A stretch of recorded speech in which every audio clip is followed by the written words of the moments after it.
Tem histórias que mexem com a gente de um jeito que palavras não conseguem explicar. Esta é uma daquelas que faz você parar, respirar fundo e pensar sobre o que realmente importa na vida. É sobre escolhas, sobre família e sobre descobrir que às vezes a gente encontra luz nos lugares mais inesperados. Se prepare, porque o que você vai ouvir vai te emocionar do começo ao fim. Se você gosta deste tipo de conteúdo, não se esqueça de se inscrever em nosso canal. Nós postamos um vídeo todos os dias. E dê like no vídeo caso você goste desta história. Deixe nos comentários contando de onde você é e que horas você nos ouve. Seja bem-vindo e comenta aí de qual cidade você está vendo essa história. Se inscreve no canal para não perder nenhum relato. Tem coisa que a gente carrega que não pesa no corpo, mas afunda a alma. Aprendi isso depois que o Roberto se foi. Faz 4 anos já, mas parece que foi ontem. O dia que ele saiu para buscar ração na cidade e não voltou. Caminhão tombou na curva da Serra do Corvo. Disseram que foi rápido, que ele nem sofreu, mas eu sofri. Sofro até hoje.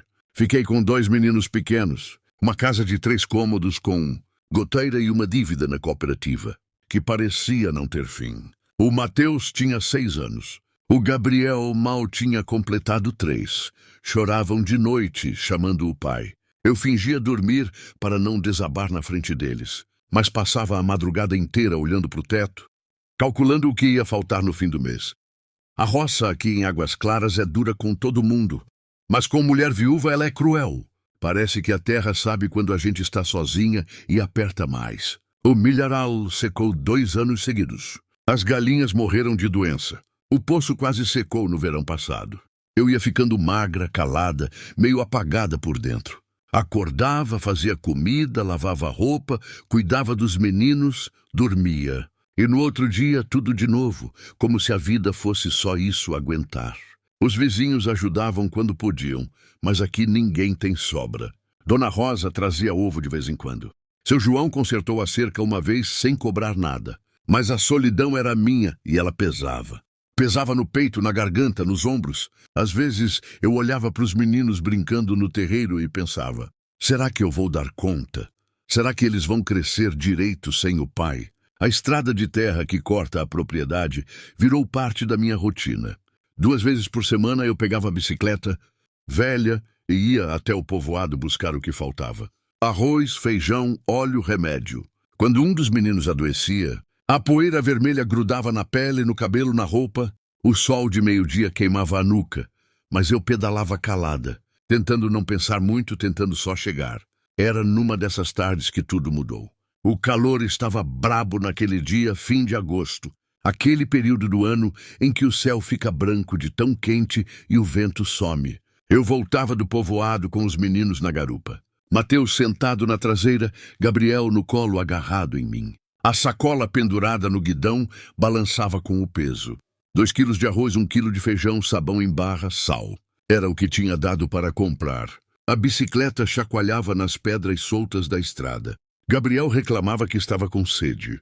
Mateus ficava quieto, olhando para o mato dos lados. Eu só queria chegar logo, tirar a roupa empoeirada, dar banho nos meninos, fazer a janta. A vida era isso, pequenos percursos, pequenas vitórias. Foi quando vi 2 figuras no meio da estrada, longe ainda como sombras tremendo no calor.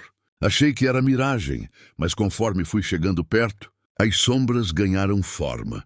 Eram 2 pessoas velhas, muito velhas, andando devagar, curvadas, carregando trouxas de pano amarradas com corda. Diminuí a velocidade, sem saber direito o que fazer. O velho usava calça surrada e camisa branca encardida de suor e poeira.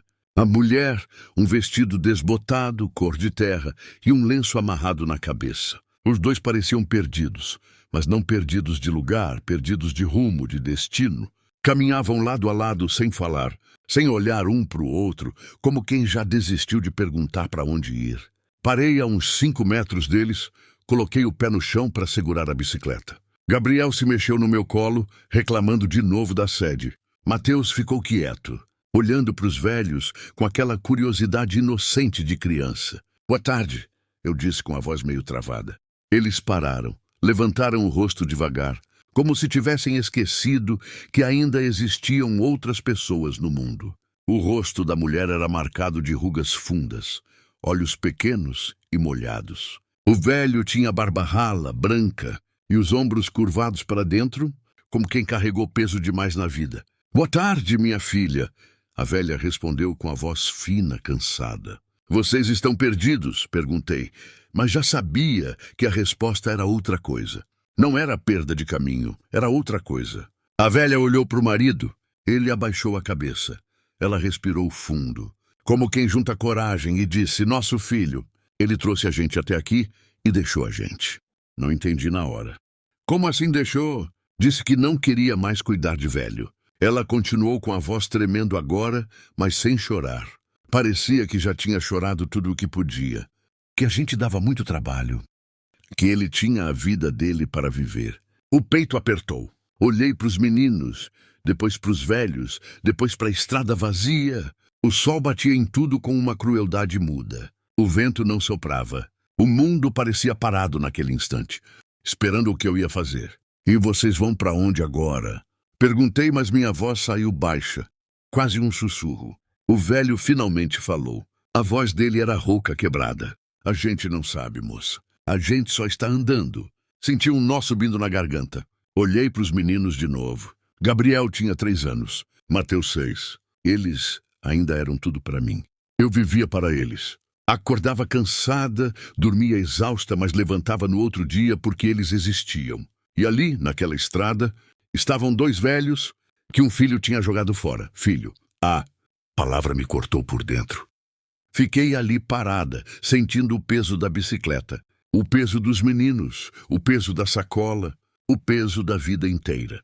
E de repente, sem pensar direito, sem calcular, sem medir as consequências, eu disse: "Vem comigo." A velha me olhou assustada. "Como, minha filha?" "Vem comigo para casa, não é longe. Vocês não podem ficar aqui andando no sol." O velho balançou a cabeça. "Não, moça, a gente não quer dar trabalho. A gente não conhece a senhora." "Eu também não conheço vocês", cortei, e minha voz saiu firme agora. "Mas sei que ninguém merece ser largado numa estrada. Vem comigo. A gente vê o resto depois." Eles trocaram olhares. A velha limpou o rosto com a barra do vestido. O velho suspirou fundo e então, devagar, começaram a andar atrás de mim. Segui empurrando a bicicleta com Gabriel no colo e Mateus segurando na minha blusa. Os velhos vinham atrás, arrastando as trouxas, pisando na poeira que eu levantava. Ninguém falava nada. Só o barulho dos nossos passos e o canto distante de uma cigarra. Foi nesse silêncio, nesse caminho curto até em casa, que eu comecei a sentir o peso da escolha que tinha acabado de fazer. Não era peso ruim, mas era peso real. Eu mal conseguia sustentar meus filhos. Mal sobrava comida no fim do mês. Mal dava conta de mim mesma. E agora, tinha acabado de trazer 2 velhos desconhecidos para dentro da minha vida. O que eu tinha feito. Mas quando olhei para trás e vi os 2 caminhando, curvados, mas ainda caminhando, senti algo que não sentia faz tempo. Algo parecido com propósito. A casa apareceu no fim da subida, pequena e torta, com o telhado remendado e a pintura descascada pelo tempo. Não era muito, mas era nosso. 3 cômodos grudados, a cozinha, que também era sala, o quarto onde eu dormia com os meninos e um quartinho dos fundos que virou depósito. Depois que o Roberto morreu, parei no terreiro de chão batido. Os meninos desceram da bicicleta e correram para dentro, com aquela energia que criança tem mesmo, depois de passar o dia no calor. Os velhos ficaram parados na entrada, olhando para casa como quem não sabe se pode entrar. "Pode entrar", eu disse, encostando a bicicleta na parede. "Fica à vontade." Eles entraram devagar, pisando com cuidado, como se o chão fosse se abrir. A velha olhava tudo, a mesa de madeira velha, as panelas penduradas, o fogão a lenha, as paredes manchadas de umidade. O velho ficou de pé perto da porta, segurando a trouxa contra o peito. Levei os meninos para o quintal, enchi a bacia com água do tambor e dei banho neles ali mesmo, com o sol ainda quente nas costas. Gabriel choramingava que a água estava gelada. Mateus ficou quieto, olhando para os velhos através da janela da cozinha. "Mãe", ele chamou baixinho. "Que foi, meu filho?" "Eles vão morar aqui." Parei com a mão no meio do cabelo dele, ensaboando. Não sei, Mateus. Por enquanto, eles vão ficar uns dias. E tem comida para todo mundo. A pergunta dele me cortou. Criança percebe tudo, mesmo quando a gente tenta esconder. Tem sim, menti.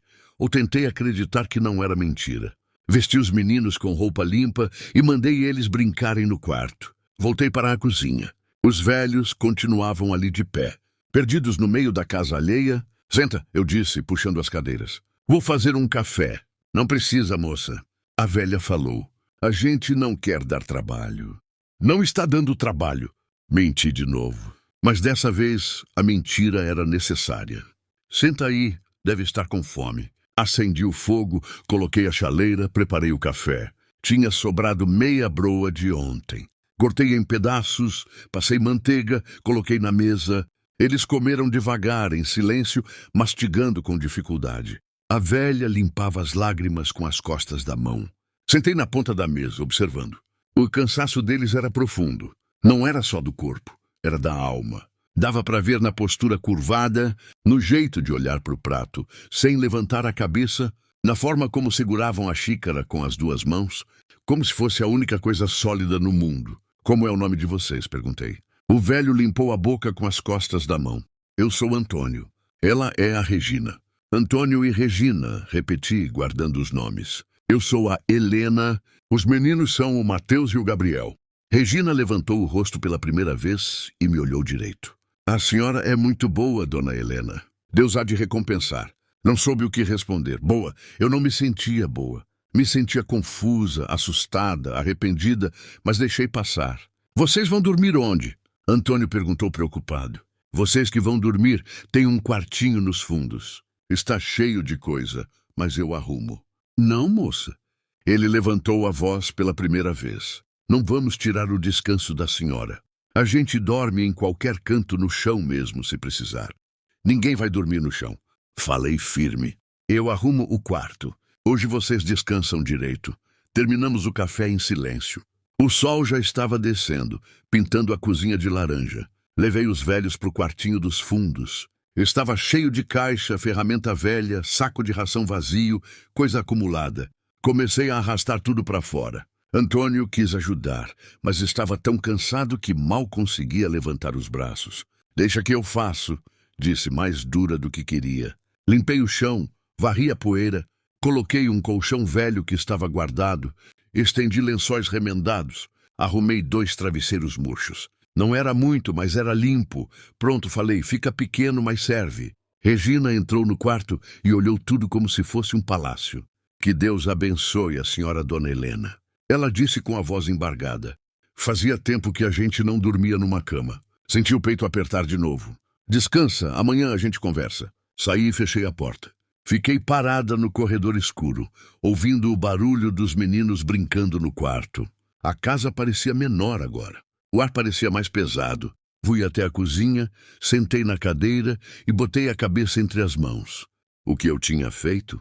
Levantei, fui até o armário, abri a porta, contei o que tinha. 2 quilos de arroz, 1 quilo de feijão, um pedaço de linguiça seca, meia lata de óleo, sal, açúcar. Era o que tinha para durar até o fim do mês. Quase 2 semanas, 4 pessoas agora. Fechei o armário devagar, sentindo as mãos tremerem. Fui até a gaveta onde guardava o dinheiro. R$ 32 era o que sobrou da última venda de galinha. Precisava comprar remédio para o Gabriel, que estava com tosse. Precisava pagar a conta de luz que já tinha. Atrasado, precisava. Parei, respirei fundo. Olhei pela janela. A noite tinha chegado de vez. O céu estava cheio de estrelas, mas eu não conseguia ver beleza nelas. Só via peso. Ouvi passos atrás de mim. Era Mateus, de pé na porta do quarto, de pijama, olhando para mim. Mãe, você está chorando. Limpei o rosto rápido. Não, filho, só estou cansada. Você sempre está cansada. Ele falou com aquela sinceridade doída de criança. Me agachei na frente dele, segurei o rostinho dele com as mãos. Vem cá, meu amor. Abracei ele forte, sentindo o cheiro de sabonete no cabelo molhado. Ele me abraçou de volta, os bracinhos magros em volta do meu pescoço. Mãe, a gente vai ficar bem? Ele perguntou baixinho. Vai, meu filho, sempre fica. Mas naquela noite, deitada na cama, com os meninos dormindo ao meu lado, eu não tinha certeza de nada. Olhei para o teto rachado, para o buraco onde entrava vento, para as paredes descascadas. Pensei nos velhos dormindo no quartinho dos fundos. Pensei no filho que tinha largado eles na estrada. Pensei nos meus filhos. E se um dia eles crescessem e fizessem isso comigo? A pergunta me assustou. Balancei a cabeça tentando tirar o pensamento, mas ele voltava insistente, cruel. Eu estava criando eles sozinha, sem paz, sem dinheiro, sem futuro. E se eles crescessem ressentidos? E se achassem que eu não dei o suficiente? E se um dia parei, respirei fundo, olhei para o Mateus dormindo de boca aberta, para o Gabriel agarrado no meu braço? Não, meus filhos não. Eles eram diferentes. Mas os velhos também deviam achar que o filho deles era diferente. O pensamento me gelou. Levantei devagar, saí da cama, fui até a cozinha, acendi a lamparina porque não queria gastar luz. Sentei na cadeira, olhando para o escuro lá fora. O silêncio da noite no campo é diferente. Não é ausência de som, é presença de tudo que a gente tenta esquecer durante o dia. Ouvi a porta do quartinho rangendo. Antônio apareceu no corredor descalço, segurando a parede. Dona Helena, a senhora está acordada?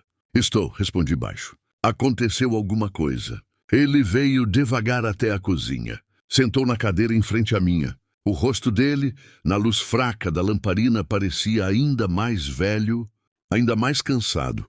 Eu queria agradecer, ele disse, e pedir desculpa. Desculpa por quê? Por ter entrado na vida da senhora assim, sem avisar. A gente não queria ser peso. A gente nunca quis ser peso para ninguém. Fiquei quieta, sem saber o que falar. Mas a senhora precisa saber de uma coisa, ele continuou. A voz firme. Agora a gente não vai ficar aqui de favor. Amanhã de manhã eu arrumo o que tiver para arrumar. A Regina vai ajudar no que puder. A gente não é inválido. A gente ainda serve para alguma coisa. Olhei para ele. Os olhos dele brilhavam na luz fraca, cheios de uma dignidade ferida, mas ainda de pé. Seu Antônio, falei devagar, eu nem sei ainda como a gente vai fazer. Eu mal estou dando conta dos meus meninos. Mas eu não podia deixar vocês naquela estrada, não conseguia. Eu sei, ele disse. E por isso mesmo a gente vai ajudar. A gente vai pagar com trabalho, com respeito, com o que a gente ainda tem para dar. Assenti devagar. Não era acordo, não era combinado. Era um entendimento silencioso entre duas pessoas cansadas, que ainda tinham dignidade para defender. Ele levantou e voltou para o quarto. Fiquei sozinha na cozinha, olhando para a lamparina.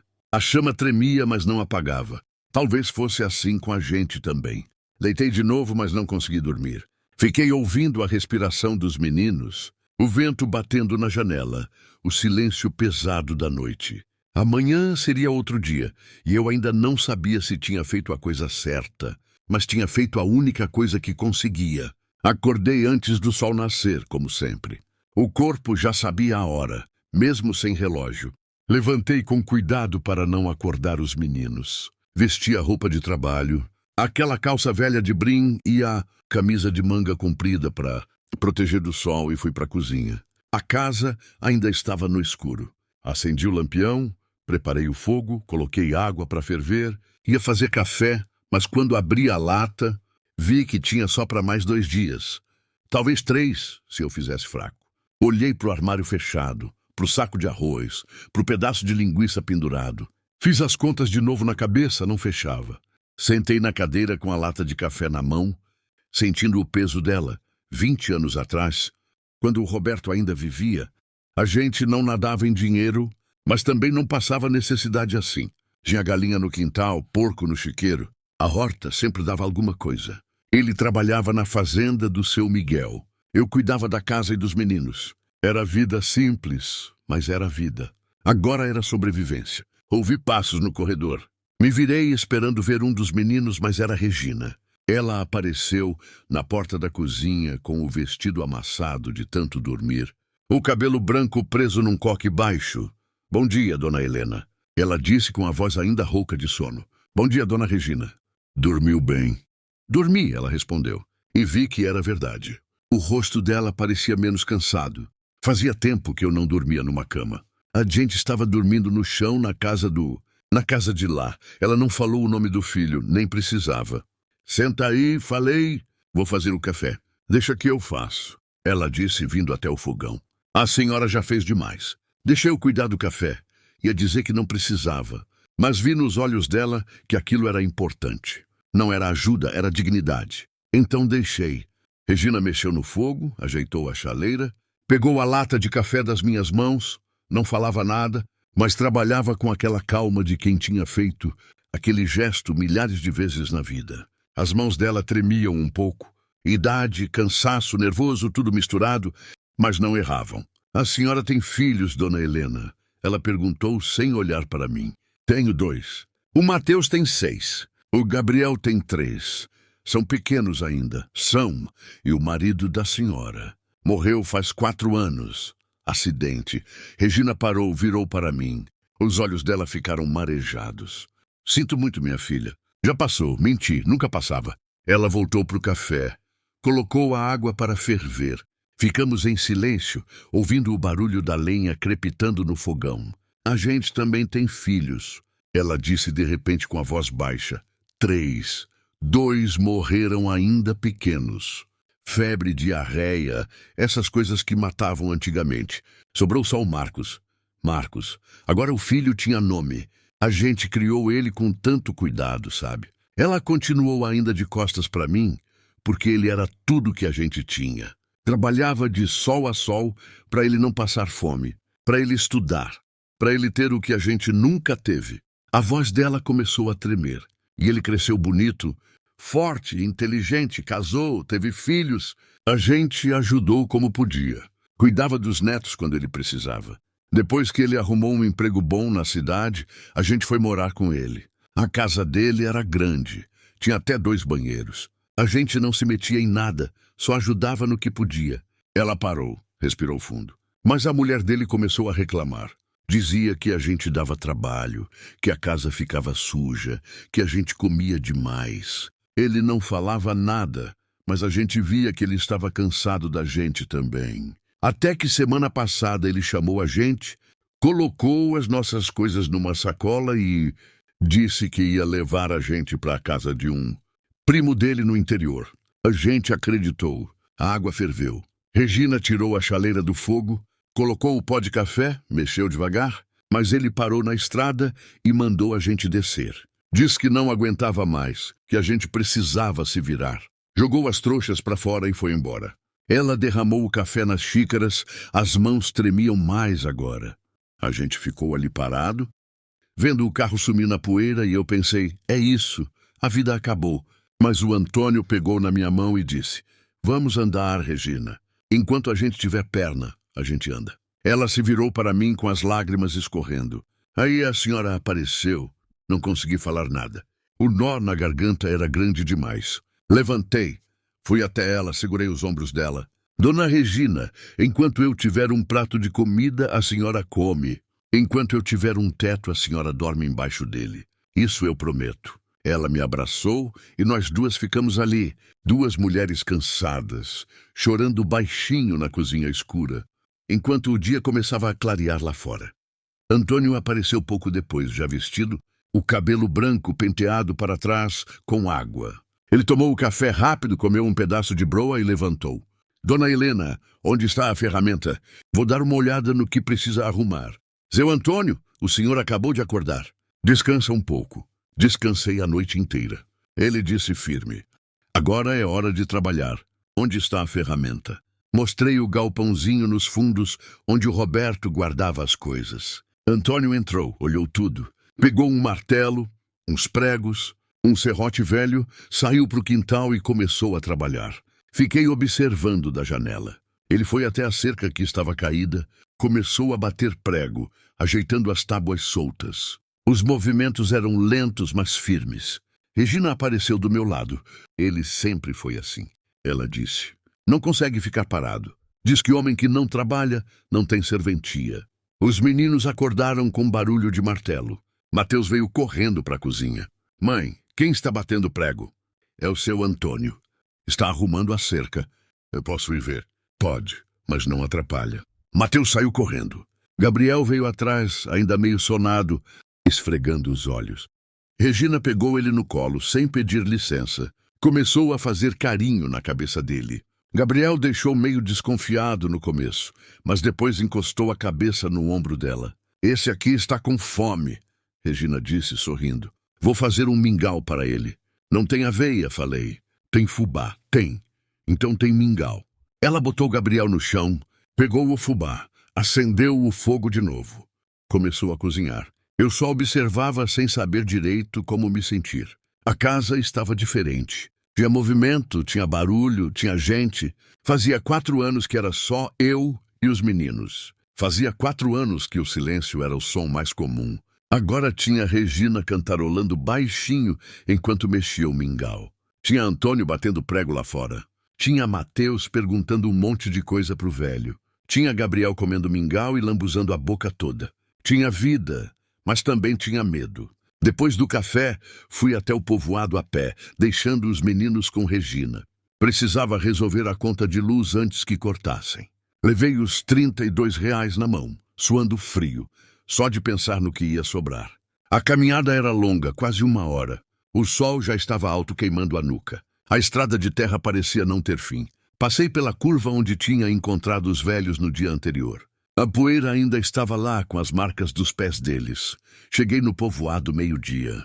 Fui direto na casa da dona Célia, que cuidava do pagamento das contas. Paguei os R$ 28 da luz. Sobrou 4. Atrasou de novo, Helena, ela disse sem olhar para mim. Mais 1 mês e eles cortam. Eu sei. Arruma um trabalho fixo, menina. Não dá para viver assim, eu sei. Repeti com a voz baixa. Saí de lá com os R$ 4 na mão e uma vontade de desaparecer. Passei na venda do seu Carlos.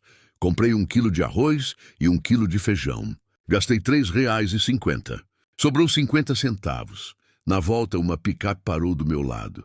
Era o Pedro do Vale, vizinho que morava 3 propriedades depois da minha. Helena, sobe aí, te levo. Obrigada, seu Pedro. Subi na caçamba com o saco de compras. Ele arrancou, levantando poeira. Ouvi dizer que você pegou uns velhos na estrada. Ele gritou pela janela. Peguei. Você está louca, menina. Você mal dá conta dos seus. Não respondi. Ele continuou. Esse pessoal só vai dar problema. Velho, dá trabalho, dá despesa, dá dor de cabeça. Devolve eles pro filho.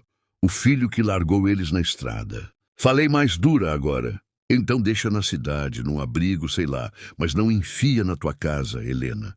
Tu vai passar fome junto com eles. Obrigada pela carona, seu Pedro.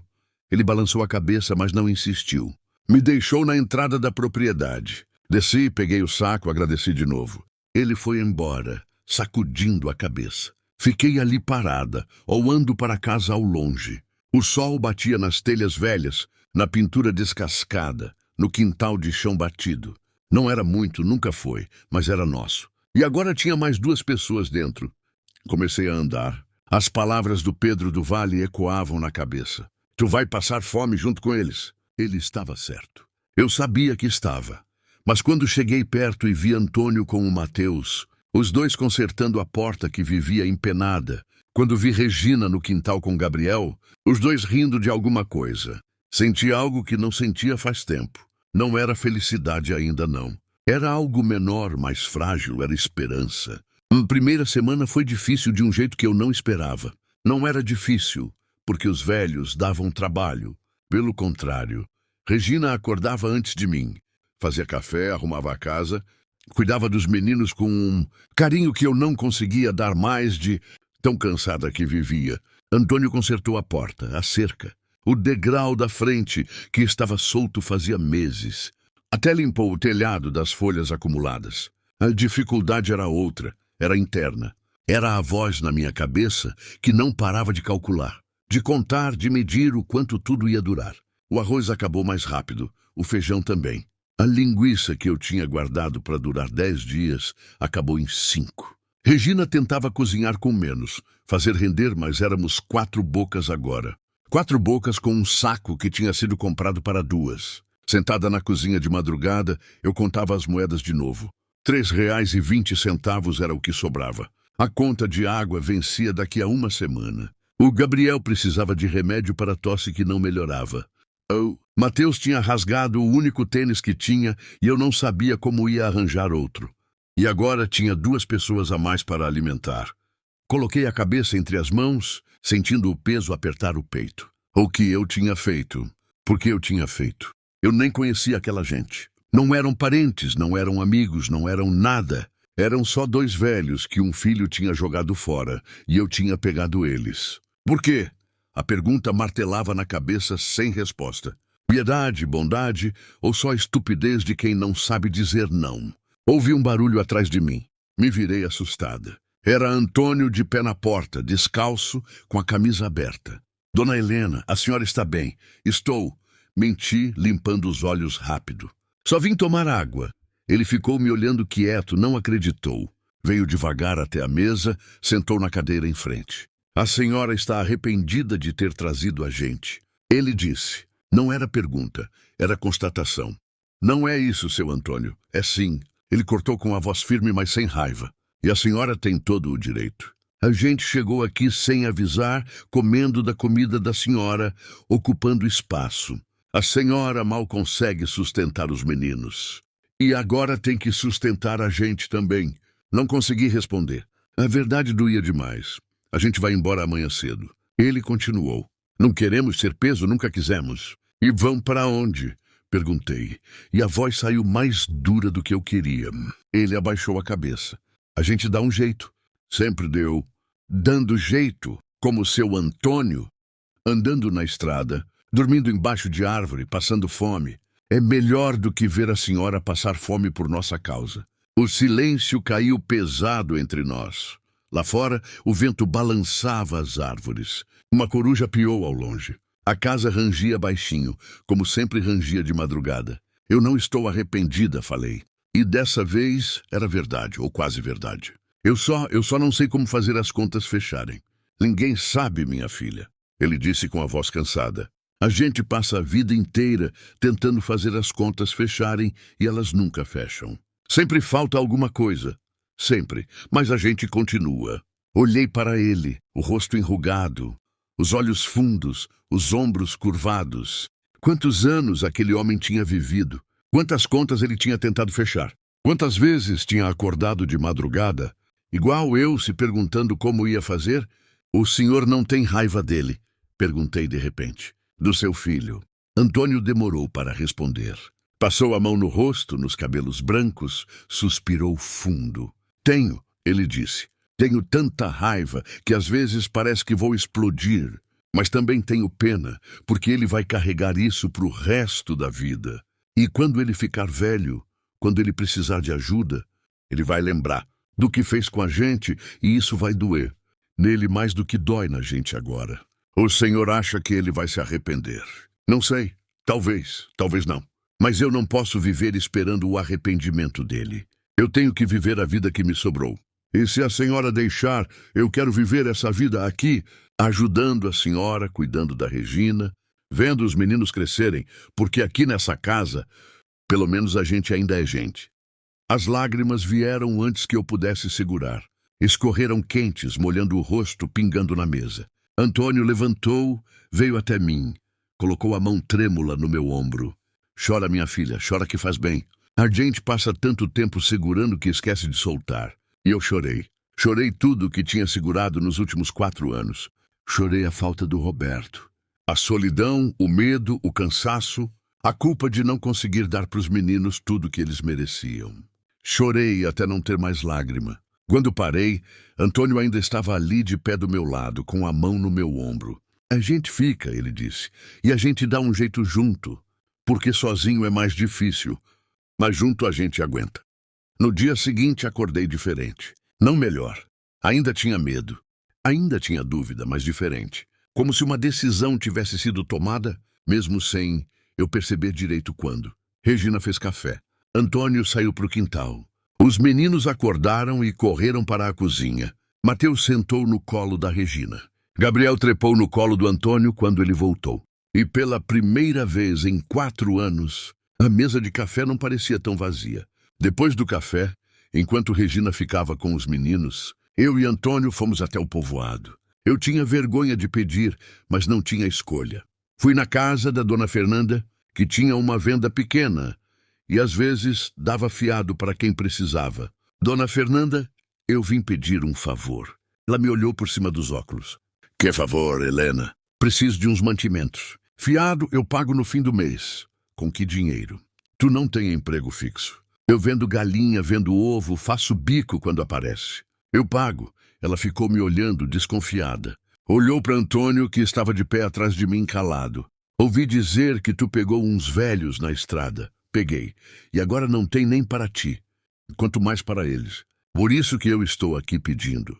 Helena, eu gosto de tu, mas negócio é negócio. Eu não posso ficar dando fiado para todo mundo que aparece. Eu não estou pedindo para todo mundo. Estou pedindo para mim. E como eu sei que tu vai pagar? Fiquei quieta, não tinha resposta, não tinha garantia, não tinha nada além da palavra. Foi quando Antônio deu um passo à frente. Eu garanto, senhora. Dona Fernanda olhou para ele surpresa. E o senhor é quem? Sou Antônio. E a Helena me ajudou quando eu não tinha ninguém. Agora eu ajudo ela. Se ela não pagar, eu pago com trabalho, se for preciso. Mas ela vai pagar. Dona Fernanda ficou nos encarando. O silêncio durou uma eternidade. Depois ela suspirou, tirou os óculos, limpou com a barra da blusa. Está bom, mas é a última vez, Helena. Se tu não pagar, eu não dou mais nada. Eu pago, falei com a voz firme. Eu juro que pago. Saímos de lá com um saco de arroz, 1 quilo de feijão, um vidro de óleo, sabão, sal e açúcar. Não era muito, mas ia dar para passar mais uns dias. No caminho de volta, Antônio ia quieto, andando devagar, carregando o saco nas costas curvadas. Obrigada, seu Antônio. Não precisa agradecer. A gente é família agora. A palavra me pegou desprevenida. Família. Parei no meio da estrada, olhando para ele. Um velho de quase 70, anos que eu conhecia fazia uma semana, carregando um saco de mantimentos que era para sustentar a casa dele também. Família, será que era isso mesmo? Os dias seguintes foram mais leves. Não porque ficou fácil, continuava difícil, mas porque o peso estava dividido. Regina cuidava dos meninos com um jeito que eu tinha esquecido como fazer. Antônio trabalhava no quintal. Plantou uns pés de couve, consertou o galinheiro, até construiu um banco embaixo da mangueira para a gente sentar de tarde. Os meninos estavam mudando também. Mateus, que sempre foi quieto, começou a falar mais, a fazer perguntas, a rir das histórias que Antônio contava. Gabriel, que tinha medo de tudo, começou a brincar no quintal, a perseguir as galinhas, a chamar Regina de vó Regina, vó Regina. A primeira vez que ouvi, estava na cozinha lavando louça. Gabriel veio correndo gritando, vó Regina, vem ver o que eu achei. Regina parou o que estava fazendo. Levou a mão no peito. Os olhos encheram de lágrima. Foi atrás do menino rindo e chorando ao mesmo tempo. À noite, quando os meninos dormiram, ela me procurou na cozinha. Dona Helena, eu posso falar uma coisa? Pode, Dona Regina. Eu sei que a gente chegou aqui sem avisar. Sei que a gente está dando trabalho, gastando comida, ocupando espaço, mas eu queria que a senhora soubesse que fazia muitos anos que eu não me sentia viva de verdade. Fazia muitos anos que ninguém precisava de mim. E aqui nessa casa eu me sinto útil de novo. Eu me sinto gente. Ela segurou minha mão. Obrigada por ter parado naquela estrada. Obrigada por não ter seguido em frente. Não consegui responder. Só apertei a mão dela de volta. Mas naquela noite, deitada na cama, as palavras do Pedro do Vale voltaram. Tu vai passar fome junto com eles. E eu me perguntei, será que eu estava fazendo a coisa certa? Será que estava sendo boa mãe? Será que não estava colocando meus filhos em risco por causa de 2 desconhecidos? O medo voltou e com ele a dúvida. Eu ainda não sabia que o pior ainda estava por vir. Foi numa tarde de domingo. Quase 3 semanas depois que os velhos tinham chegado, que tudo mudou de novo. Eu estava no quintal, estendendo roupa quando ouvi o barulho de um carro subindo a estrada. Carro aqui era raro. A maioria das pessoas andava a pé, de bicicleta ou quando muito de moto velha. Parei com o lençol na mão, olhando. Era uma picape branca, nova, dessas que custam caro. Levantava poeira vermelha conforme subia o barranco. Meu coração apertou, sem eu saber direito por quê. Antônio estava consertando o galinheiro. Regina bordava sentada no banco da mangueira, com o Gabriel no colo. Mateus brincava com gravetos na terra. A picape parou no terreiro. A poeira demorou para baixar.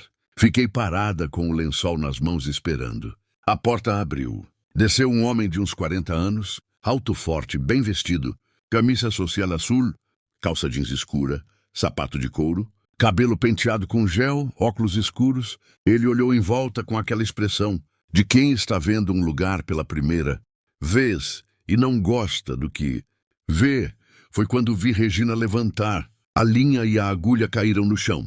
Ela ficou de pé, rígida, branca como a roupa que eu estava estendendo. Gabriel escorregou do colo dela. Marcos, ela sussurrou. O filho tirou os óculos escuros, colocou no bolso da camisa. O rosto dele era duro, fechado. Veio andando até a mangueira, mas não chegou muito perto. Parou a uns 3 metros de distância. Mãe, ele disse. A voz era firme, sem emoção. Pai. Antônio tinha largado o martelo. Veio devagar até Regina, ficou do lado dela. Os dois parados ali, velhos, pequenos, curvados, olhando para o filho como quem olha para um estranho. Larguei o lençol e fui até lá. Cheguei perto, mas não me meti no meio.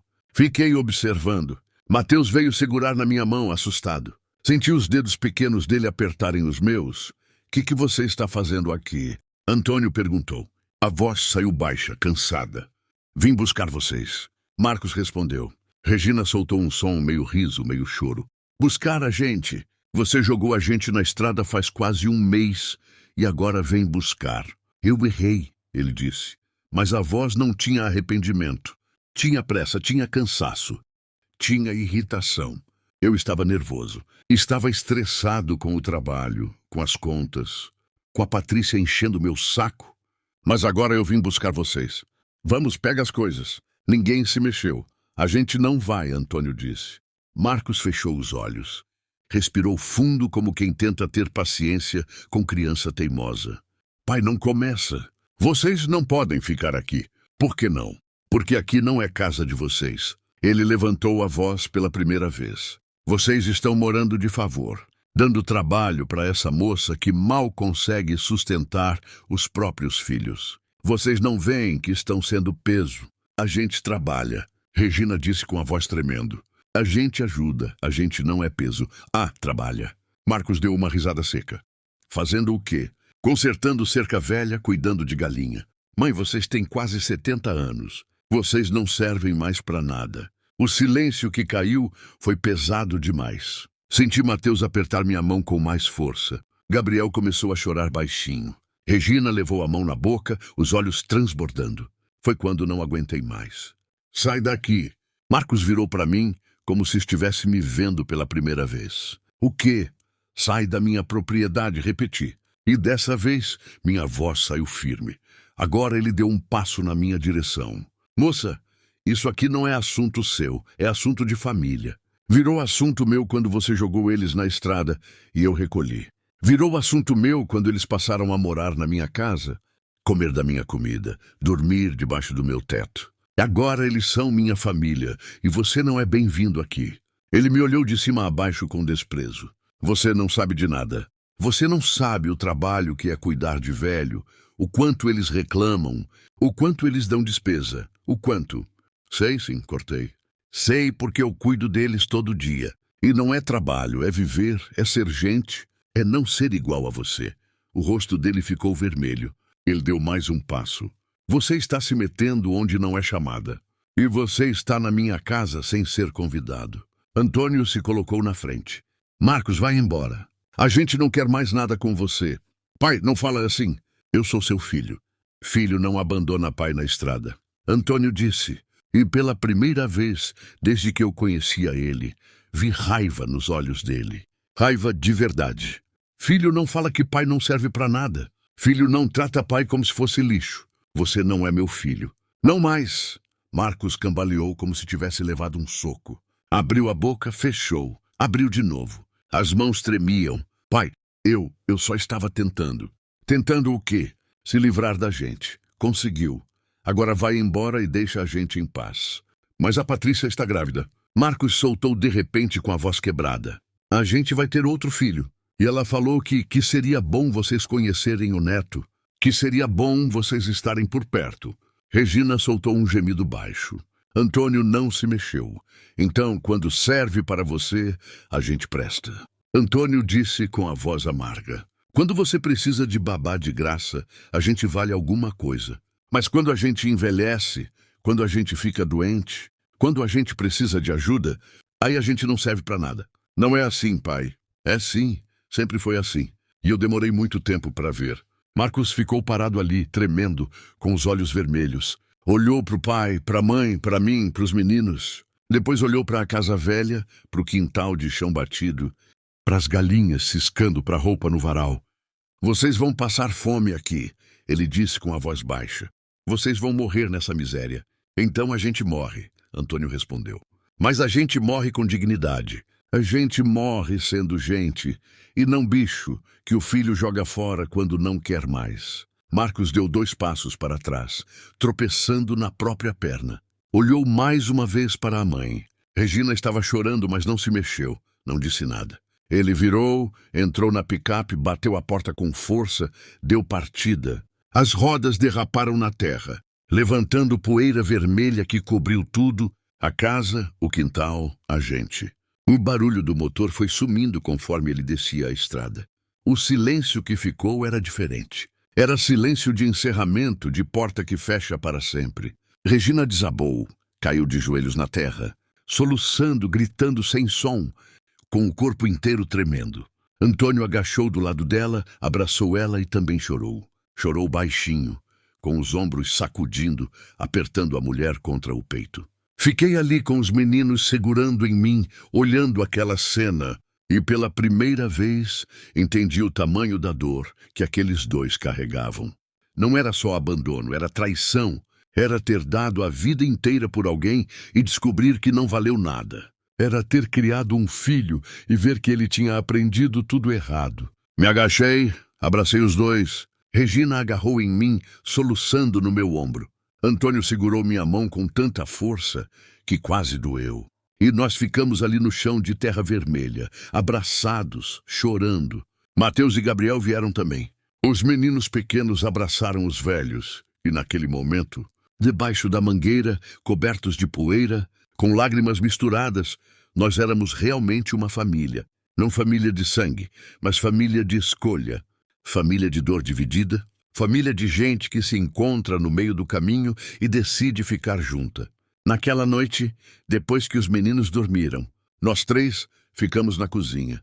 Regina tinha feito chá de erva cidreira. Bebíamos em silêncio, olhando para a lamparina tremendo no centro da mesa. Vocês acham que ele volta? Regina perguntou com a voz cansada. Não sei, Antônio respondeu. E não sei se quero que volte. Ele é nosso filho, Antônio. Era, mas um filho que faz o que ele fez, não sei se ainda é filho. Regina ficou quieta, olhando para o chá. Depois olhou para mim. A senhora acha que a gente fez certo em não ir com ele? Pensei antes de responder. Olhei em volta. A cozinha velha, a mesa remendada, as paredes manchadas. Olhei para a porta do quarto onde meus filhos dormiam. Olhei para os velhos, cansados, marcados, mas ainda vivos. Acho que sim, falei. Porque aqui vocês têm dignidade, e dignidade vale mais que conforto. Antônio assentiu devagar. Regina também. Ficamos mais um tempo em silêncio. Depois eles foram dormir. Fiquei sozinha na cozinha, como sempre ficava. Mas dessa vez o silêncio não pesava tanto. Apaguei a lamparina e fui deitar. Deitei no meio dos meninos, sentindo o calor dos corpos pequenos, ouvindo a respiração calma deles. E pela primeira vez em muito tempo dormi sem medo, porque eu tinha aprendido algo naquele dia. Família não é quem nasce junto, é quem fica junto, é quem divide o pouco, é quem enxuga a lágrima, é quem fica quando todo mundo vai embora. E a gente tinha virado isso, tinha virado família. Os dias que vieram depois da visita do Marcos foram diferentes, não mais fáceis. Continuavam duros, apertados, com contas que não fechavam e comida que precisava render, mas tinham uma leveza estranha, como se um peso invisível tivesse saído de cima de todo mundo. Regina parou de olhar para a estrada toda hora, esperando ver a picape branca subindo de novo. Antônio trabalhava cantarolando baixinho, coisa que ele não fazia antes. Os meninos pareciam mais soltos, mais livres. E eu acordava menos pesada. Foi numa manhã de quinta-feira, quase um mês depois da visita que a dona Fernanda apareceu na porta. Helena, tem gente te procurando no povoado. Meu coração apertou. Pensei logo no Marcos. Pensei em problemas. Quem? Uma mulher. Não disse o nome. Só disse que ouviu falar de você e precisa conversar. Está esperando lá na venda. Olhei para a Regina, que estava na cozinha com os meninos. Ela acenou com a cabeça tranquila. Vai, minha filha, a gente fica com os meninos. Fui a pé até o povoado, com o sol quente na nuca e o coração disparado. Não sabia o que esperar. Quando cheguei na venda do seu Carlos, vi uma mulher sentada no banco da frente. Devia ter uns 50 anos. Cabelo grisalho, preso num rabo de cavalo, roupa simples, mas limpa. Ela levantou quando me viu. A senhora é a Helena. Sou. Meu nome é Laura. Eu soube da história dos velhos que a senhora recolheu. Ela falou baixo, como quem tem vergonha. Eu vim aqui porque eu tenho uma mãe. Ela está com 82 anos. Mora sozinha numa casinha em Barra Nova. Eu moro na cidade, trabalho numa fábrica, tenho 3 filhos para criar. Não consigo cuidar dela direito. Ela parou, respirou fundo. Eu ia colocar ela num asilo, mas aí eu ouvi falar da senhora. Ouvi que a senhora pegou 2 velhos que nem conhecia e deu casa para eles. Eu pensei que talvez a senhora pudesse. A voz dela embargou. Que talvez a senhora pudesse receber minha mãe também. Fiquei paralisada. Olhei para a mulher, para o rosto cansado dela, para os olhos molhados. Depois olhei para o chão, para as minhas mãos tremendo. Dona Laura, eu mal consigo sustentar quem já está lá em casa. Eu não tenho dinheiro, não tenho espaço, não tenho. Eu pago. Ela cortou. Não muito, porque eu não ganho muito. Mas eu pago R$ 50 por mês. E trago comida quando der e venho visitar. Só não posso deixar ela sozinha mais tempo. Ela está ficando confusa, esquecida. Ontem ela deixou o fogo ligado e quase pegou fogo na casa. R$ 50. Era metade da conta de luz. Era comida para quase uma semana. Era. Deixa eu pensar. Falei sem olhar para ela. Por favor. Ela segurou minha mão. Por favor, eu não tenho mais ninguém para pedir ajuda. Saí da venda atordoada. Sentei na beira da calçada, olhando para o movimento do povoado. 2 crianças corriam atrás de cachorro. Um homem consertava a bicicleta. Dona Célia varria à frente da casa dela. Vida normal, gente normal. Vivendo vidas normais e eu ali, e pensando em abrigar mais uma pessoa que eu não conhecia. O que eu estava me tornando. Um asilo, um depósito de velho, onde isso ia parar. Mais R$ 50. Voltei para casa andando devagar. Pisando na poeira, sentindo o sol queimar. Quando cheguei, Antônio estava consertando o telhado. Regina estava no quintal com os meninos. Chamei os 2 para a cozinha. Fechei a porta, contei da visita. Contei da proposta, contei dos R$ 50. Ficaram quietos. E o que a senhora acha? Antônio perguntou. Não sei. Sinceramente, não sei. A gente já está apertado, já falta tudo. Como é que a gente vai colocar mais uma pessoa? Mas R$ 50 ajuda. Regina disse prática. Ajuda bastante. Ajuda. Mas será que é certo receber dinheiro para cuidar de gente? Antônio coçou a barba. Depende. Se a senhora está fazendo por dinheiro, não é certo. Mas se a senhora está fazendo porque a pessoa precisa e o dinheiro é só uma ajuda, aí é diferente. Olhei para ele. E qual é a diferença? A diferença está no coração, dona Helena. Se o coração está limpo, o dinheiro não suja. Mas se o coração está sujo, nem todo o dinheiro do mundo limpa. As palavras dele ficaram ecoando na minha cabeça. Coração limpo, coração sujo. O que era o meu? Passei a tarde inteira pensando. Limpei a casa, cozinhei, dei banho nos meninos, coloquei eles para dormir. E quando a noite caiu, quando a casa ficou quieta, saí para o terreiro. O céu estava cheio de estrelas. Milhares delas brilhando forte naquela escuridão sem luz elétrica por perto. Sentei no banco que Antônio tinha feito embaixo da mangueira. Olhei para as estrelas, olhei para a casa, olhei para o quintal e pensei no Roberto. O que ele faria, o que ele diria. Fechei os olhos tentando lembrar do rosto dele, da voz dele. Fazia 4 anos. Às vezes eu esquecia os detalhes. Esquecia a cor exata dos olhos. O jeito que ele ria, o cheiro da pele dele, mas eu não esquecia quem ele era. Ele era bom, simples, calado, mas bom. Ajudava quem precisava. Não deixava ninguém passar fome se tivesse um prato de comida. Não deixava ninguém dormir na chuva se tivesse um teto. Ele teria recolhido os velhos, teria aberto a casa, teria dado o pouco que tinha. Porque era assim que ele era.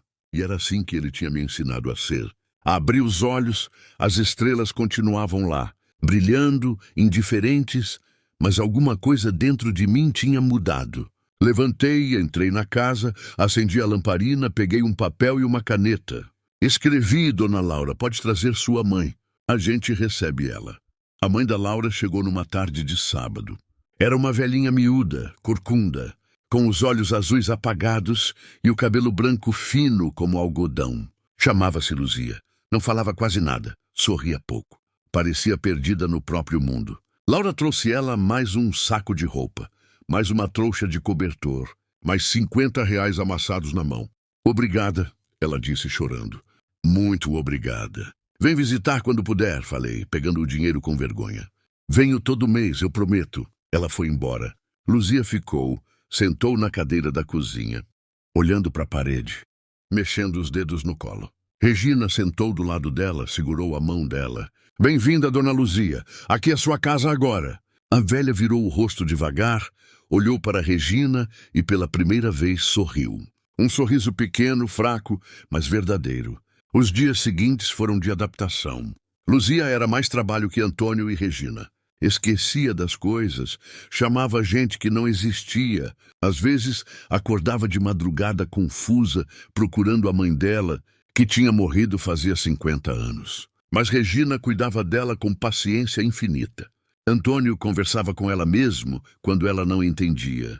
Os meninos se acostumaram, aprenderam a falar devagar com ela, a ter cuidado. E a casa foi ficando cheia, cheia de gente, cheia de barulho, cheia de vida. 3 semanas depois, apareceu outra pessoa, um senhor de uns 60 anos que tinha ouvido falar de mim. Ele não tinha ninguém. Morava debaixo de uma ponte e estava doente. Eu disse não. Não tinha mais espaço, não tinha mais comida, não tinha mais nada. Mas naquela noite não consegui dormir. Via o rosto dele, os olhos fundos, a roupa suja, as mãos tremendo. No dia seguinte, voltei atrás. Fui até a ponte. Ele ainda estava lá. Trouxe ele para casa. Seu nome era Francisco. Tinha tuberculose, tossia sangue. Cuidei dele. Regina ajudou. Antônio também. Levei ele no postinho. Consegui os remédios. Ele melhorou e ficou. 6 meses se passaram. A casa tinha virado outra coisa. Não era mais a minha casa, era a casa de todo mundo. Moravam 8 pessoas agora. Eu, os meninos, Antônio, Regina, Luzia, Francisco e mais 2 velhas que tinham chegado no mês passado. O dinheiro vinha de onde dava. Alguns filhos pagavam pouco, mas pagavam. Eu vendia galinha, vendia ovo, fazia bolo por encomenda. Antônio trabalhava em bico nas vizinhas. Regina costurava para fora. A gente juntava, dividia, esticava. Era apertado, muito apertado. Às vezes faltava, mas sempre dava um jeito. E o mais estranho, eu não estava mais sozinha. Não estava mais carregando tudo nas costas. O peso estava dividido, e peso dividido não pesa. Numa tarde, sentada no banco da mangueira, com os velhos em volta, os meninos brincando no terreiro, olhei tudo aquilo e pensei, como foi que eu cheguei aqui? E a resposta era simples. Eu tinha parado.